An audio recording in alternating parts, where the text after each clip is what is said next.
Welcome to day 13 of the Etsy Hacks Challenge. In today's Etsy hack, I'm going to show you how to save time by doing changes in bulk. So if you ever need to change your pricing, your shipping profiles, renew listings, just to name a few, you could do these changes in bulk, which will save you tons of time.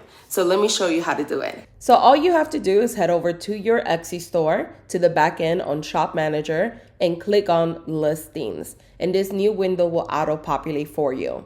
Now you're able to come in here and choose all the listings that you want to do bulk changes on by just clicking on that little box on the bottom corner. Or what you could do also is click up here and it will select all the ones on this page. So it's going to select 40 at a time. The reason why mine says select 22 on this page because I only have 22 listings on my store. But it lets you do changes up to 40 listings at a time, which is going to save you a lot of time. So let's say that I wanted to change all of them and I wanted to go ahead and change the pricing. All I'm going to do is select all of them and I'm going to go to editing options. And from here, you have all of these different things that you could do. You could change your titles, your tags, your description, pricing, personalization. You could change production partners. This is really useful if you're changing partners so you don't have to do it manually one by one.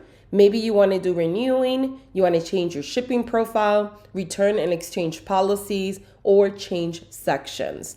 So for today, I'm going to be playing around with pricing. So I'm going to click on pricing. And from here, it's going to give me the option of increase by amount, decrease by amount, set the new amount, percentage increase, or percentage decrease. So I could come in here and say, I want all of my listings to be $1 more. And it's going to go from $5 to $6. Once I click on apply, it's going to edit pricing for 22 listings. But that's how simple it is. Once I click here, it automatically does it for you within seconds, as you can see. So this is how easy it is to change things in bulk, and it's going to save you tons and tons of time. Let me know if you knew about this hack in the comments below, and thanks for watching.